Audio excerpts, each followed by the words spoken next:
lá. Então, vamos começar os nossos estudos. Então, nós fazemos o estudo e, ao final, o estudo acaba sendo a nossa, vamos dizer assim, preparação para a prece, tá bom? Então, quando terminamos o estudo, a gente está bem preparado, faz uma prece maravilhosa. Então, gente, no livro Céu e Inferno, nós estamos terminando aquela parte toda que o Allan Kardec faz, né, nos preparando para o conhecimento da vida futura, né? E nos preparando também para o quê? O que nós vamos encontrar? A verdade é essa, né? Lá de lá. Depois que acontecer o passamento. Olha que interessante, isso aqui tudo nós já vimos, mas nós vamos ter que recordar, porque faz um tempinho que nós vimos. Então, nós estamos no passamento. O que é passamento? É o que comumente nós chamamos de morte, certo? Ou desencarnação, não é isso? A questão toda é que há uma diferença temporal entre morte do corpo e desencarnação da alma. O desligamento da alma das coisas materiais, quando nós falamos materiais, nós estamos nos referindo a essa dimensão aqui que nós vivemos. Porque a dimensão para a qual passamos, nos transferimos, ela também é material. Então, não é que nós vamos, vamos dizer assim, nós perdemos um corpo de carne, mas vamos manter outro corpo, né, que é o perispírito, e ele é uma matéria. Então, o Kardec, nas obras, eu não me lembro de Giversino. Ei, Giversino!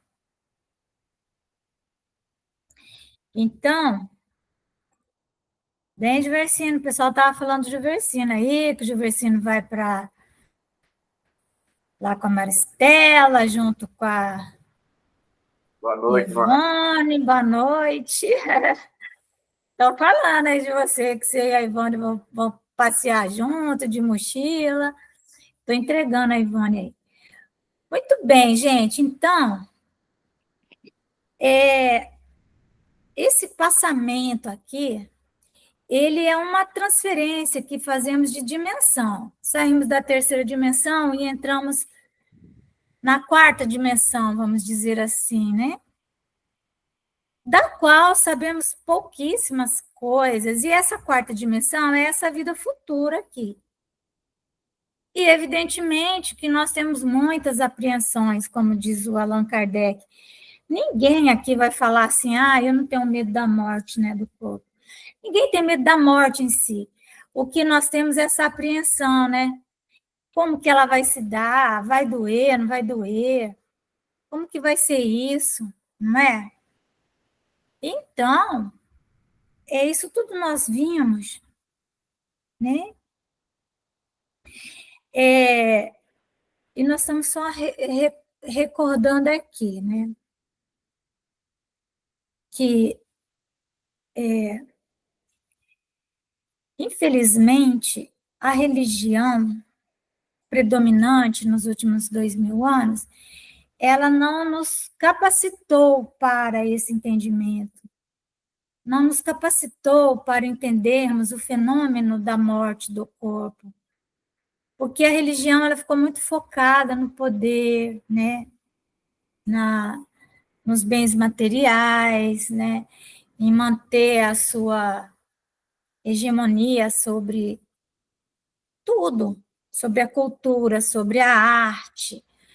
Mas aquilo que realmente interessava ao espírito, que era a compreensão da vida futura, como seria esse mundo, estudar isso, aprofundar, e muitos conhecimentos também que a igreja detém, eles têm isso, tem uma biblioteca no Vaticano que possui obras que ninguém imagina, né? Lá eles têm todo o conhecimento da vida espiritual, mas isso fica lá, né? Trancafiado. Então, os fiéis da igreja, que somos todos nós, porque o espiritismo é ainda muito recente. Então, a nossa religião, ao longo de séculos e séculos e séculos, no Ocidente, basicamente foi a religião cristã, e a religião cristã é predominante, a Igreja Católica, que foi tendo suas variações, que definitivamente não nos orientou sobre o que acontece depois da morte, né? Então, se ocorre dor, se não ocorre. Então, os espíritos vão dizendo que, em verdade, né, quem sente as coisas é a alma e não o corpo. Quando que a alma está ligada no corpo? Quando há consciência, né? Nós, a alma, né? Ou seja, o espírito, não o espírito no sentido literal. Isso é uma coisa importante que nós precisamos compreender. Que mesmo ocorrendo o fenômeno da morte do corpo, nós não somos espírito puro, né? Nós continuamos ainda com o corpo, o perispírito, que sofre, sim, algumas intempéries lá da dimensão onde ele está, né? Porque ele, para o perispírito, onde ele está, é uma matéria sólida, né? Assim falando, para os espíritos da nossa faixa, mais ou menos, aí, né? Nossa classe de espíritos, nossa classificação, nós permanecemos imersos, sim, numa matéria, com certeza. Então, quando não há consciência, significa que a alma não está ali ligada ao corpo, do ponto de vista das sensações, o centro sensorial meio que está desligado, então o corpo não vai sentir nada. Faz uma cirurgia, então anestesia, dorme, quer dizer, não sente. Então, muito provavelmente, o corpo, no momento que vai ocorrer a separação, ele também não vai estar sentindo. É provável também que no momento, isso tudo é o que está dizendo aqui, né? Quando ocorre a extinção da vida orgânica, quando ocorre essa extinção, não ocorre imediatamente o rompimento do laço que une o perispírito ao corpo.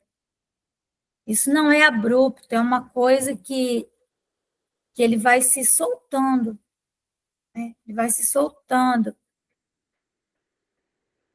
Então, só vai ocorrer mesmo a separação da alma quando todos os laços que unem o perispírito ao corpo, mas não só ao corpo, a tudo o que o prende a essa vida na terceira dimensão, quando tudo isso se desatar, né?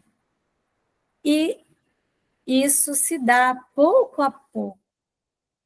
Eu não me lembro de ter visto nas obras básicas a palavra desencarnação. De passamento aqui, mas desencarnação não. Nós vemos morte, né? Extinção da vida orgânica, morte do corpo, porque justamente é um fenômeno. A morte, ela é um fenômeno. Buf, acontece. simplesmente o cérebro para de funcionar, certo? Mas a desencarnação, vamos dizer assim, né? Esse passamento, ele é um processo, ele nunca é brusco, é diferente, certo? Diferente, por isso que aqui no livro dos Espíritos está sempre morte, fenômeno da morte. Tem um livro do Alexandre Aksakov, O Fenômeno da Morte, a diferença das mortes, não tem uma morte igual a outra, assim como não há um nascimento igual ao outro.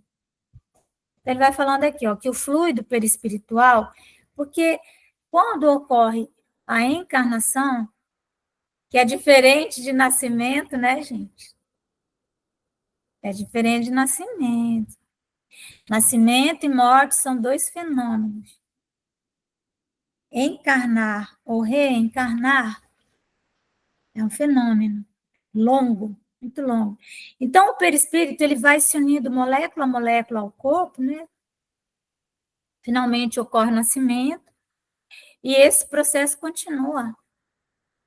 Ele vai se completar totalmente. Quando chega os 7 anos,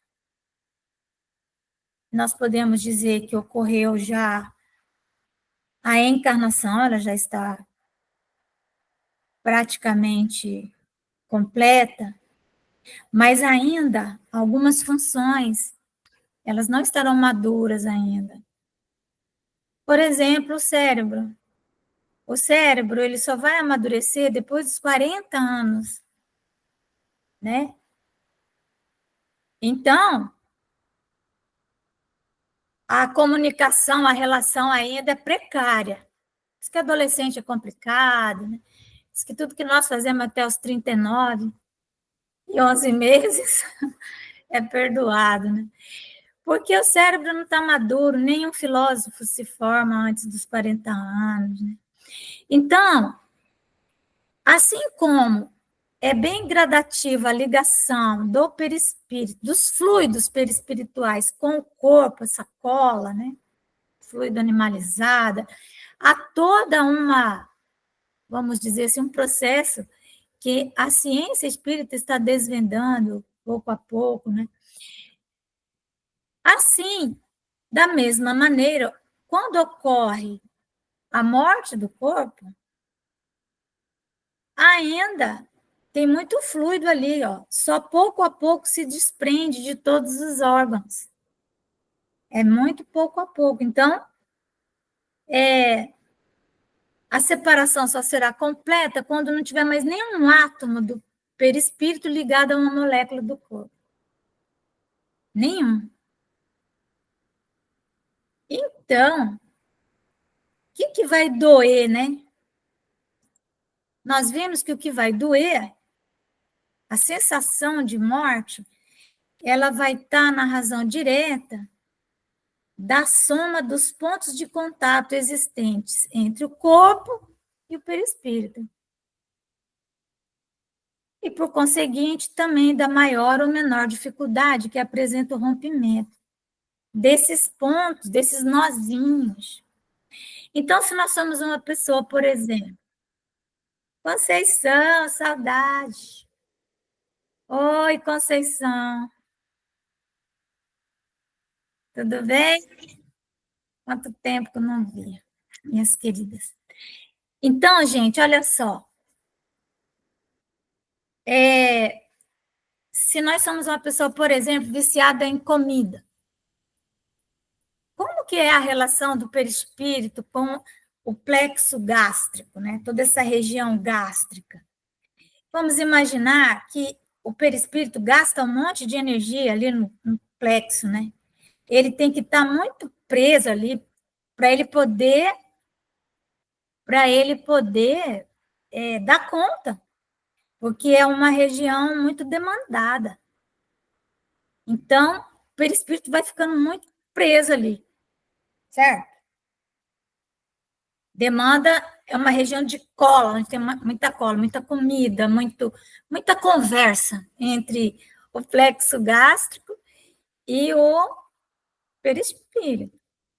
Ocorrendo a morte do corpo, aquelas moléculas, elas permanecem magneticamente ligadas. Por mais que está tudo apodrecendo, não sei o quê, há uma ligação ali. Então, não ocorreu desencarnação. Por quê? Porque, na verdade, a carne, ela nos passa sensações. E nós vamos continuar tendo sensações, né? Sensações orgânicas, sensações da carne. A pessoa viciada em quê, por exemplo? Em falar mal da vida alheia, né? Plexo laríngeo dela vai ser um local de difícil desconexão. Alguém levantou a mão? Se alguém quiser falar, pode falar, tá? Vai ser de difícil desconexão. Então, é isso que nós temos que analisar em nós mesmos para saber como será nosso processo desencarnatório. Certo? Então, também, gente, tem aqueles vínculos que fazemos com coisas, não é? Com coisas.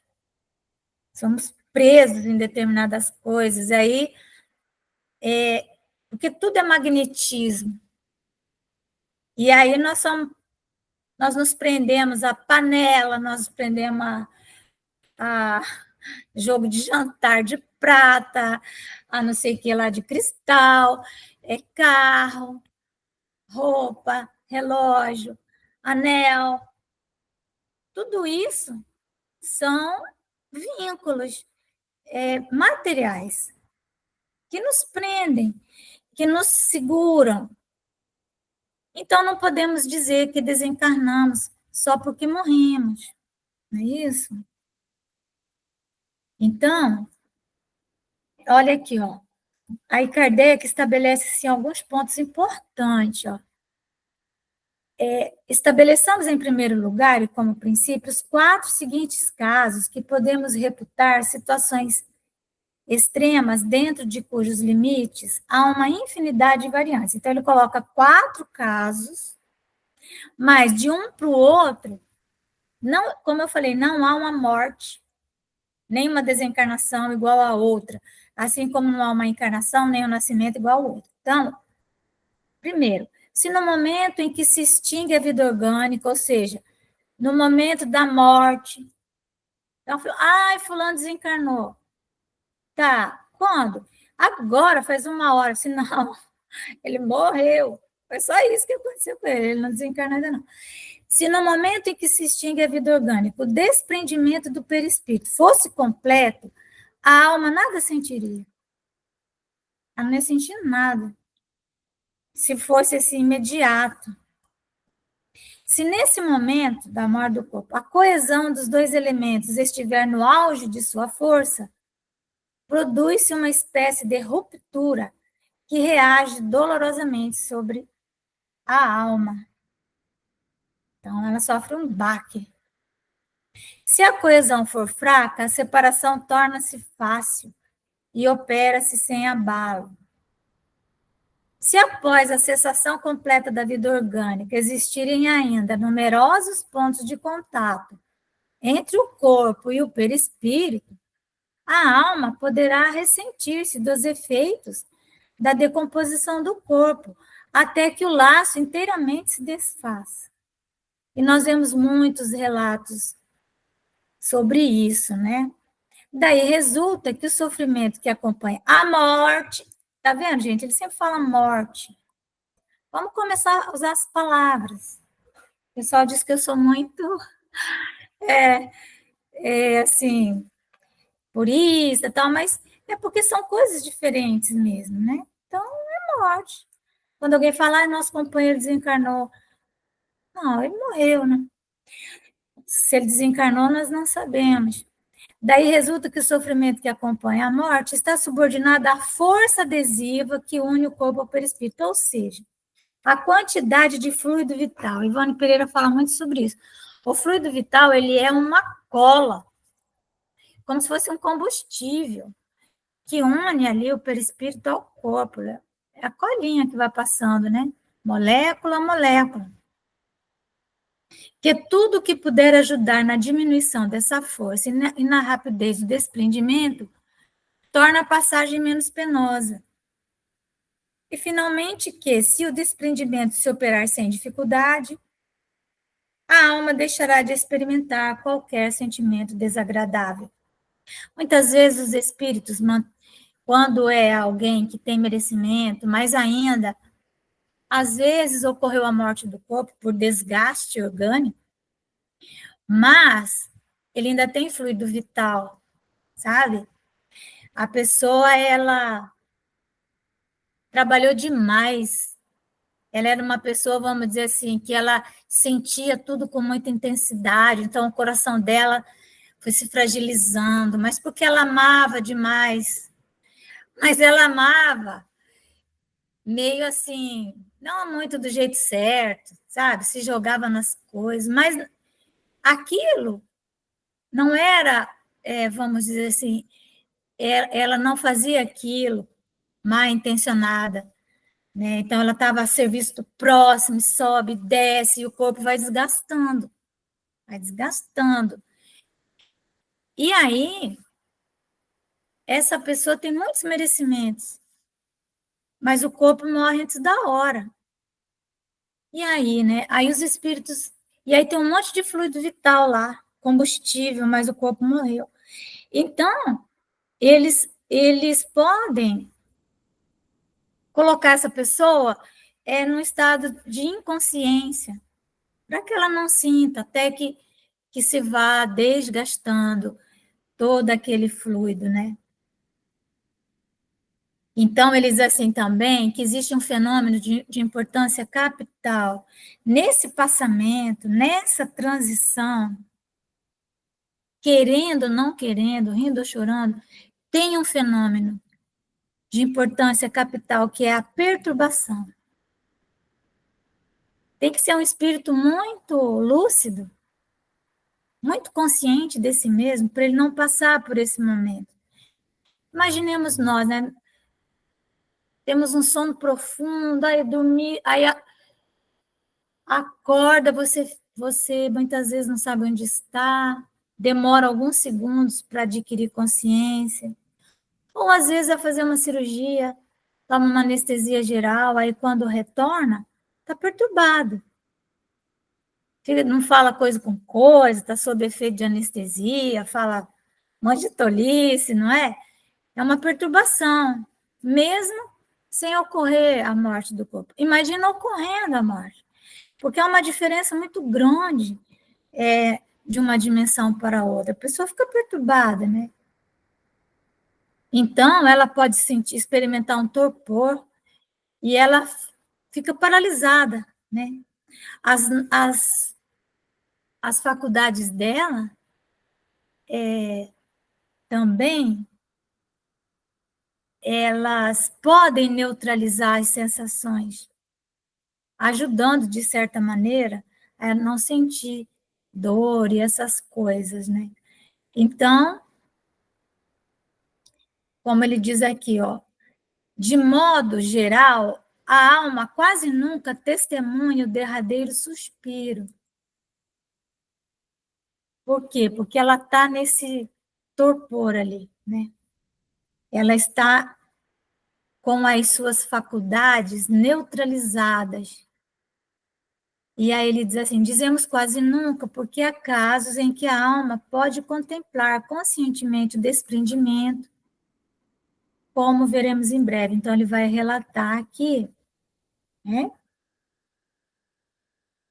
que existe casos que isso não acontece. Mas a perturbação, ela é considerada um estado normal no instante da morte, né?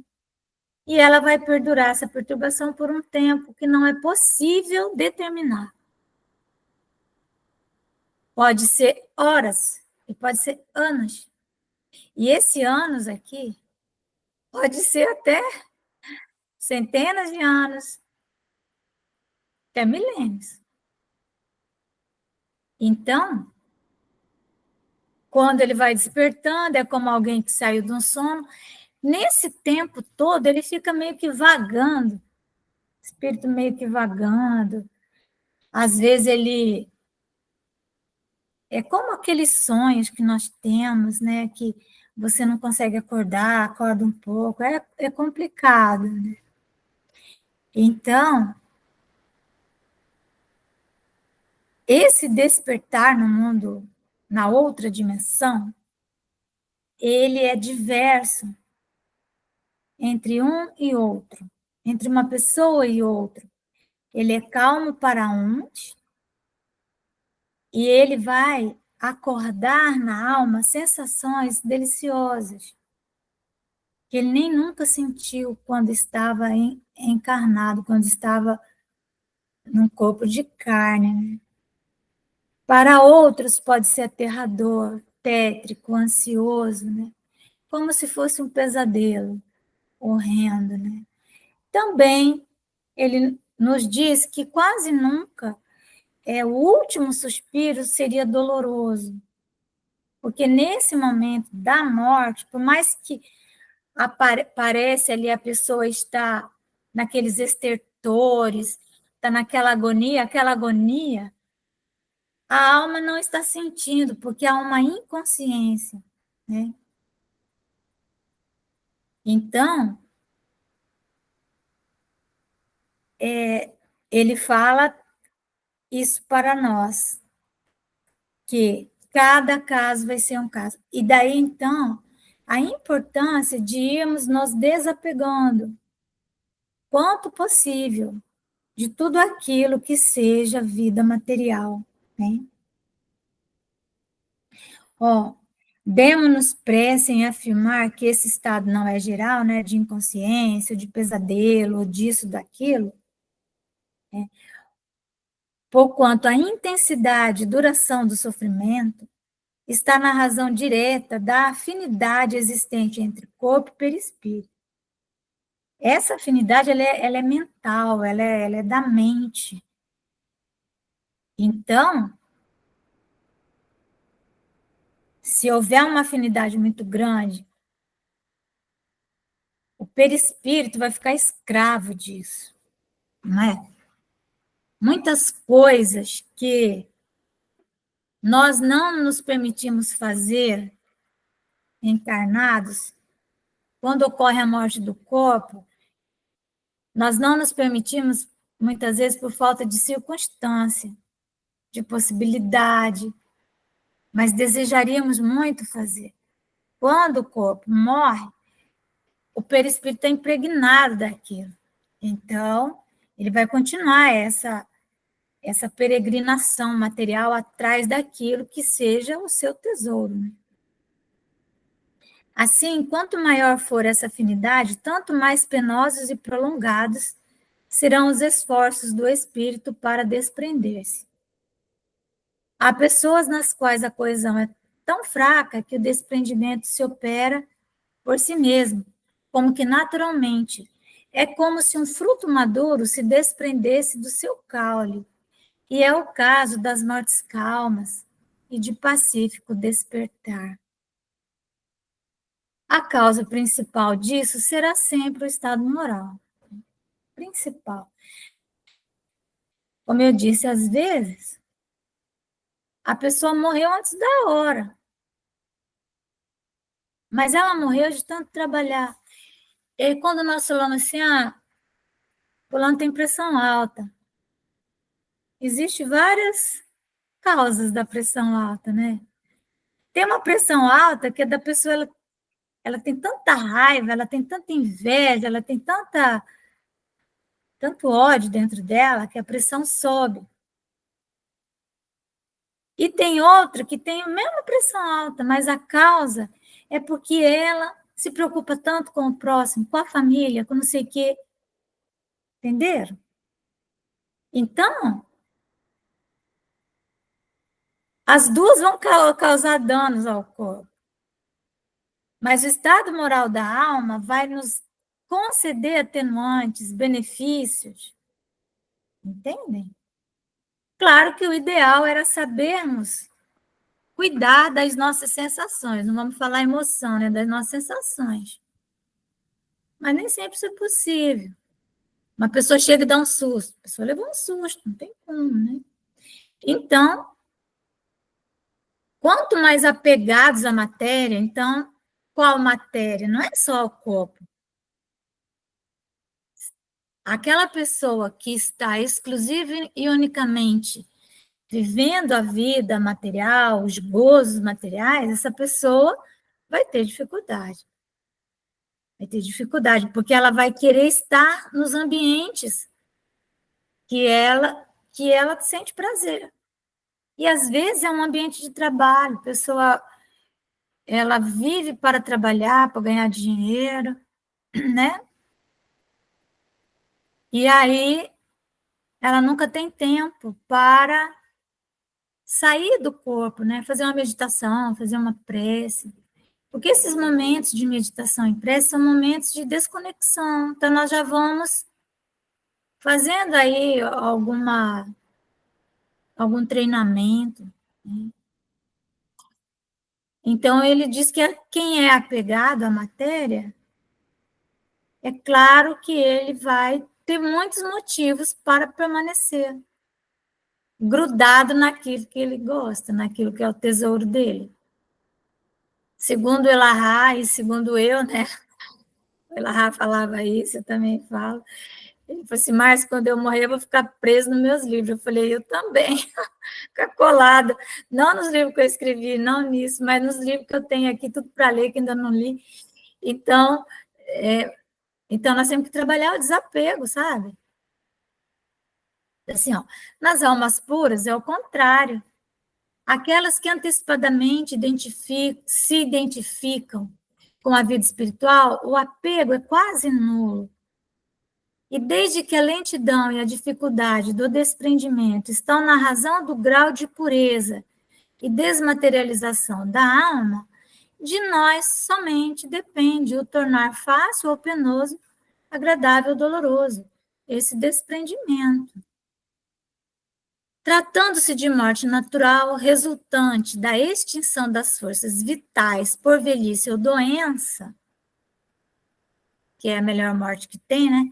O fluido vital vai acabando, você nasceu para viver, nasceu com combustível para 60 anos, e você vive 60 anos. Então, quando chega nos 60, acaba o combustível. Aí morre. Não tem mais combustível, o carro desliga, né? Então, nesse caso, você não vai ter aquele problema que é aquela cola, né? Que é do fluido vital. Isso é um problema a menos que você vai ter. Então, as forças vitais, elas se extinguem. A doença, às vezes a doença prolongada, ela é uma bênção. Ela é uma bênção, porque ela ajuda nesse drenar das forças vitais. Então, o desprendimento opera-se gradualmente, né? E também, quando você tem uma doença prolongada, por mais que a pessoa seja apegada às coisas materiais, ela vai fazendo análises, a alma vai fazendo. Só fala assim, ah, mas fulano tem Alzheimer, né? E aí, tem Alzheimer, tá lá em cima de uma cama, e a família começa a desejar que a pessoa, que o corpo morra, né?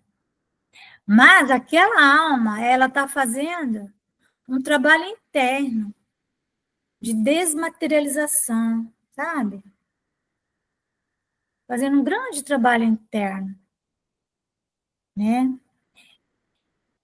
E que bom, né, que ela pode fazer isso estando ainda no corpo, rodeada de familiares. Então, quando ocorre esse desenlaçamento, o desprendimento, há casos em que o desprendimento quase se completa antes da morte real, às vezes o corpo nem morreu, mas a alma já está vivendo no mundo dos espíritos. O corpo ainda tem vida orgânica, mas o espírito já penetrou a vida espiritual, apenas ligado por elo tão frágil que se rompe com a última pancada do coração. Buf, acabou. Nesta contingência, o espírito pode ter já recuperado a sua lucidez, de modo a tornar-se testemunha consciente da extinção da vida do corpo, porque foi saindo, ele foi desprendendo. Já notaram quando nós estamos doentes, que parece que o nosso desprendimento é mais fácil, né? Vemos mais coisas, temos sonhos mais profundos, né? A pessoa idosa, ela começa a conversar, ela fica muito pouco no corpo. Falar, o vovô está caduco. Ele não está caduco, é porque a consciência dele está muito pouco no corpo, ela está mais para o lado de lá. Então, a alma, o cérebro já não concatena, não há uma conexão das coisas, porque às vezes o vovô tá vendo algo, ele está lá, está em silêncio aqui, quando ele volta, ele continua falando algo que ele estava vendo. Nós já falamos isso aqui, né? A gente, óculos, né? A gente pega, às vezes está com o óculos aqui e está procurando o óculos, porque não lembra onde colocou. O que é isso? É uma desconexão já. Né? Não lembra onde colocou tal coisa, porque na hora que você estava fazendo aquilo, você não estava consciente. Você não estava no corpo. E a idade faz isso também. Porque, lógico, nós vamos desprendendo, desprendendo. A mediunidade muda. Né? A mediunidade de incorporação, ela vai se transformando numa mediunidade de desdobramento. Naturalmente. Você para de receber espírito e você começa a acessar a realidade espiritual, vai lá, né? Até um dia que a pessoa vai e não volta mais. Então, quanto mais ocorre esse desprendimento, antes de cessar a vida orgânica, aí fica só uma coisinha assim, aí de repente ocorre esse desligamento, né? E aí o espírito vai ficando tanto na dimensão espiritual, vamos dizer assim, na quarta dimensão, que de repente, quando ocorre a ruptura, ele já meio que já estava lá há tanto tempo, ele já até acompanha ali a extinção da vida orgânica. E ele fica feliz por ter deixado o corpo, né? O corpo é um grande fardo. No livro 50 anos depois, nós vemos o caso de Célia. Ela sofreu muito durante toda a existência. E, ao final, ela tem vários momentos que ela vai e volta. E nas últimas retornos dela para o corpo, ela já não suportava mais aquele corpo. Porque ela já estava ela queria tanto já ficar do lado de lá que ela sentia repugnância ao corpo, né? Então, para essas almas, assim como Célia, né? Livro do Emmanuel, né? 50 anos depois, a perturbação é quase nula. Ou não passa de ligeiro sono calmo, que a pessoa desperta, com uma impressão de esperança, de aquele sono reparador, né? Agora, no homem materializado e sensual, que mais viveu do corpo que do espírito, e para o qual a vida espiritual nada significa, ele nunca estudou nada, não tem noção intelectual da vida espiritual e muito menos moral, né? Ele nem pensa nisso. A vida dele é para estreitar os laços com a matéria, adquirir cada vez mais bens, acumular laços de poder, né? Então, quando a morte se aproxima, conquanto se opere gradualmente também, demanda contínuos esforços. Então, é isso.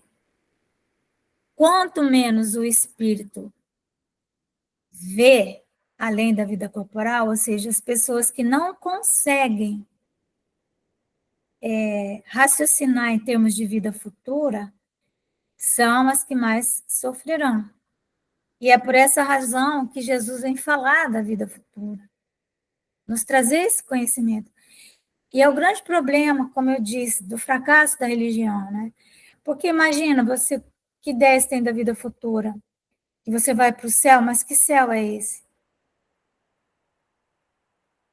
Ninguém vai para o céu. Qualquer pessoa que tem um mínimo de autocrítica sabe que não vai para o céu. Ela vai para o purgatório, não é? Mas como que é esse purgatório? Aí vem os dogmas. E aquela que cometeu algum deslize maior já sabe que vai para o inferno. Então, realmente, a pessoa se afasta disso porque essas respostas são terríveis demais para ela. Então, ela fica mais presa ainda à vida material num processo de fuga. Porque ela não quer pensar. Ela não quer pensar de jeito nenhum nisso, né? Então, como ele diz, a situação do espírito desmaterializado, mesmo nas enfermidades mais cruéis, é muito diferente, porque ele já superou. Agora, na morte violenta, existe morte violenta para várias pessoas, cada uma vai ter uma sensação diferente. Mas, de qualquer maneira, a morte violenta, ela é sempre uma prova, né? Sempre uma provação, porque há um impacto. Há sempre um impacto, né? Então, como o corpo morre. Oi? Alguém falou?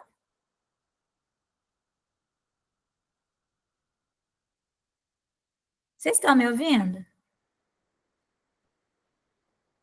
Perfeito. Estamos ouvindo.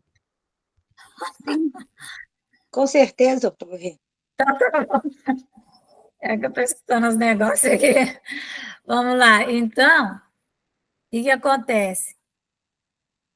Na morte violenta, né? O corpo tá cheio de energia vital.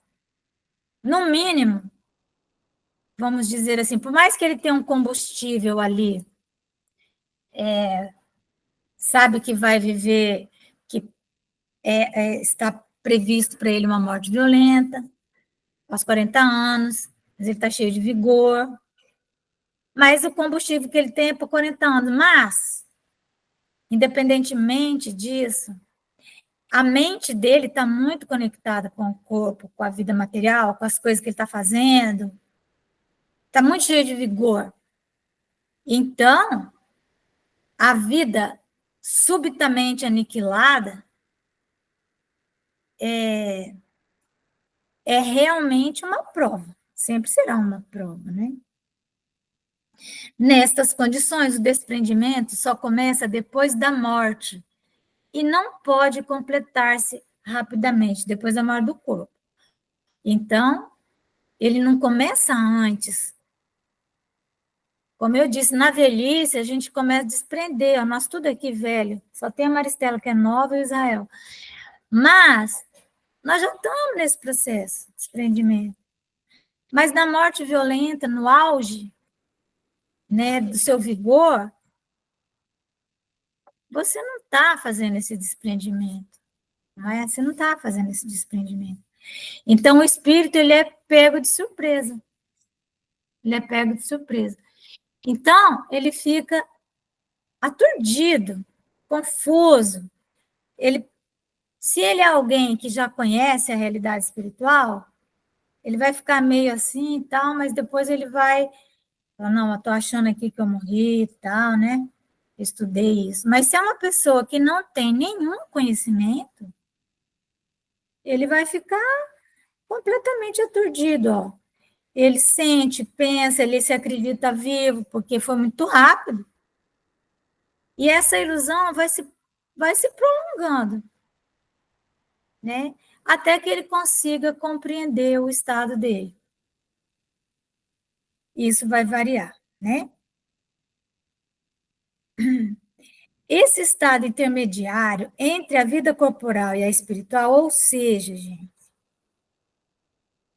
esse estado que nos leva à desencarnação, assim, o processo desencarnatório, ele está querendo dizer que está em um estado intermediário, você não está nem vivo, nem morto, né? O corpo está morto, mas você está preso a tudo. Então, eles assim, é dos mais interessantes para ser estudado, porque ele apresenta o espetáculo singular de um espírito que julga material o seu corpo fluídico, experimentando ao mesmo tempo todas as sensações da vida orgânica, porque, em verdade, está tudo ali no perispírito, né? Há, além disso, dentro desse caso, uma série infinita de modalidades que variam segundo os conhecimentos e progressos morais do espírito.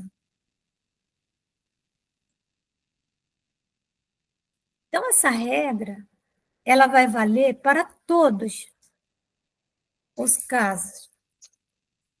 E sempre será definidor a vida moral. A preocupação que aquela alma teve de conhecer a vida futura, porque há um conhecimento disponível para nós. Mas se não há um interesse, a pessoa não vai atrás. Então, só que se o conhecimento está disponível, a vida vai considerar o que a vida vai considerar?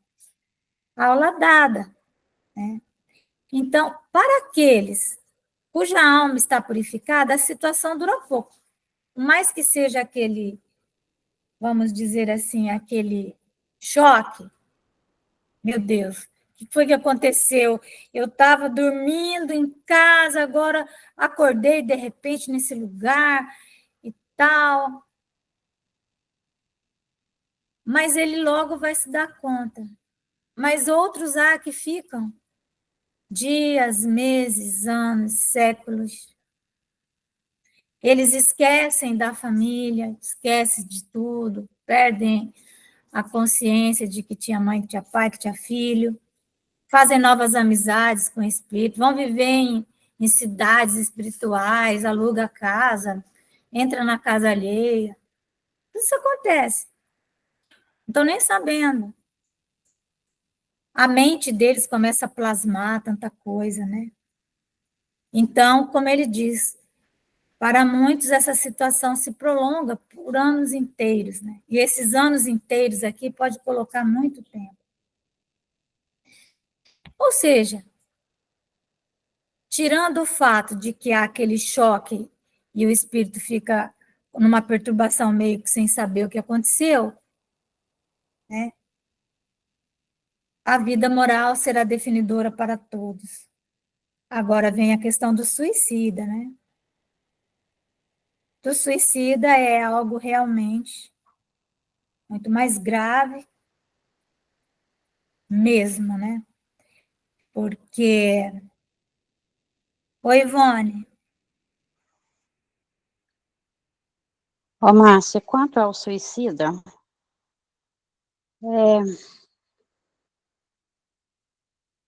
na nossa Casa Espírita Paz e Harmonia, né,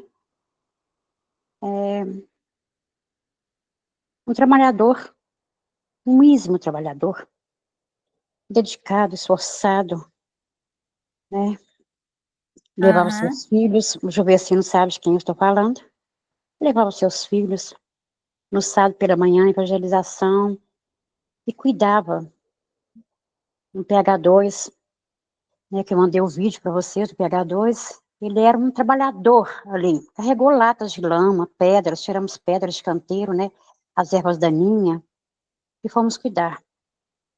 E, diante das dificuldades, limitações que não nos cabem no momento, e nem me faz questão de saber o que foi que aconteceu, mas nós perdemos esse trabalhador, ele se enforcou.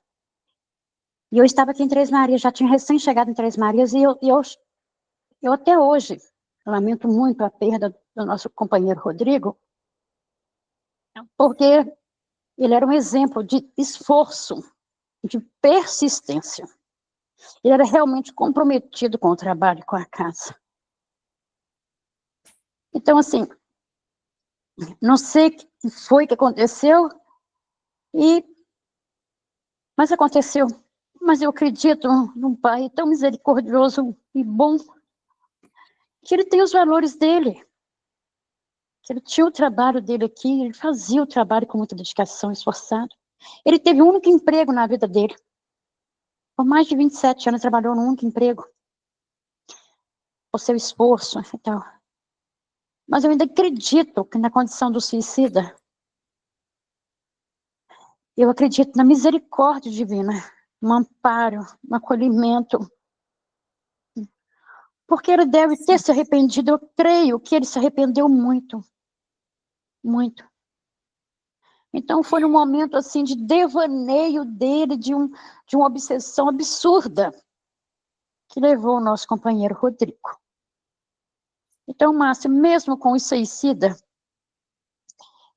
assim, nós temos conhecimento, vários suicidas, de Ivone Pereira e outras coisas mais, mas mesmo tendo conhecimento disso, eu acredito no Jesus bom, no Pai do irmão bom, no Pai misericordioso, que acolheu o Rodrigo. E eu acredito que no despertar dele, que não foi tão lento assim, foi bem rápido, ele se arrependeu. Eu posso estar enganada, mas talvez eu prefiro ficar enganada a saber que o Rodrigo passaria por tudo aquilo no Vale dos Suicidas. Porque ele era bom, trabalhador. Vaidoso, sim. Né? Queria tudo ismamente perfeito, sim, mas quem não quer, quem não deseja isso. Então, essa questão do suicida, da loucura, né? E do louco que suicida, né? Que perde totalmente a razão, e do louco.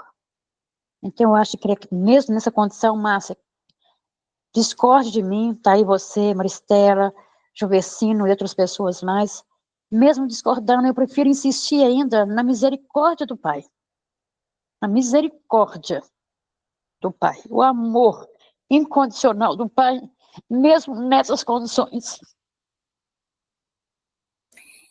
Então, olha só, não existe uma morte igual a outra, né?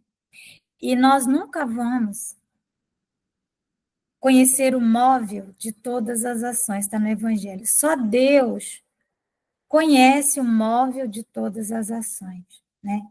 Então, está lá no Evangelho. Muitas vezes, aquilo que condenais, Deus releva. E aquilo que relevais, Deus condena. Porque Ele conhece. Então, nós temos sempre que pensar que a nós nos cabe orações, lembrar com bondade, lembrar da bondade, porque tudo isso são atenuantes, tudo isso é levado em conta, tudo isso é levado em consideração. O que ele está colocando aqui é do ponto de vista dos ligamentos, das ligações entre o corpo e o perispírito, né? Que assim como a pessoa na morte violenta, isso se dá abruptamente, com o suicida vai acontecer a mesma coisa.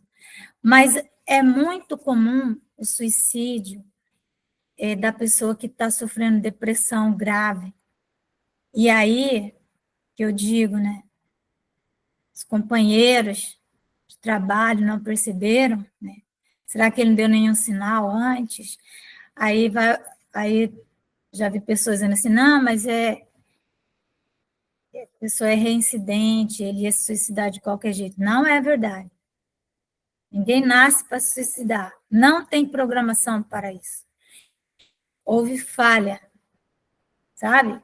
E enquanto não entendermos isso, nós vamos continuar, às vezes, fazendo vista grossa para muitos sinais, certo? Mas a depressão hoje, ela é uma epidemia, né? E o Allan Kardec fala que a transição, ela seria reconhecida pelo momento da transição planetária pelo recrudescimento da loucura e do suicídio, especialmente entre crianças, jovens e adultos, né? Não idosos ainda. Então, por quê? Por causa do isolamento. Muitas vezes a pessoa está rodeada, às vezes ela está trabalhando muito, mas ela está num processo de fuga, ninguém presta atenção. Então, gente, o que é importante para nós que trabalhamos, né? Sobre nós mesmos, mas é cuidar, como ele diz, alguém quer falar? Cuidar da nossa vida moral, sabe? E quando estivermos com aquela melancolia, que está lá no Evangelho também, sentindo o peso da encarnação, vamos buscar ajuda. Muitas vezes precisamos de ajuda qualificada, médicos, né? Não é porque a pessoa é espírita que ela vai aguentar. Nós não sabemos. Então, o conhecimento do espiritismo, ele é algo que vai nos ajudar intelectualmente. Mas é preciso praticar, viver como espírita.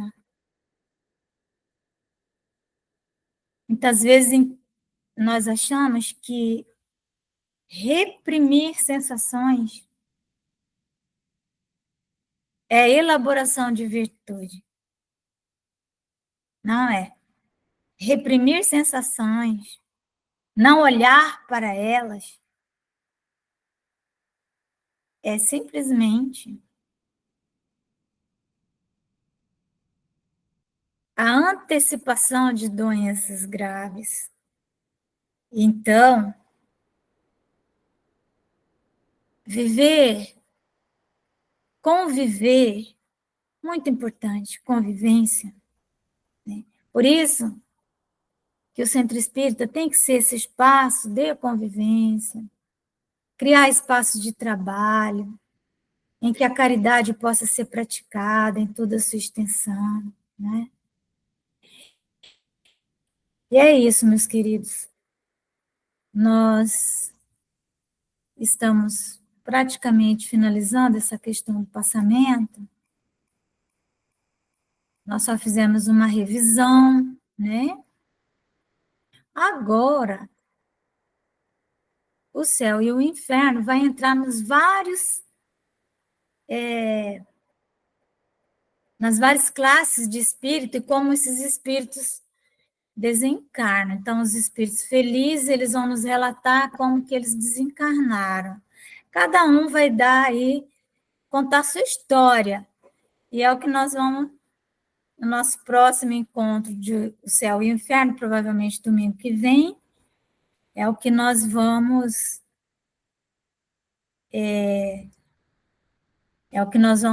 começar, né? Então, aí tem os espíritos felizes, aqueles espíritos medianos, os infelizes, sofredores e suicidas também. Eles vão nos contar a sua história. Tá bom, meus amores? E é isso.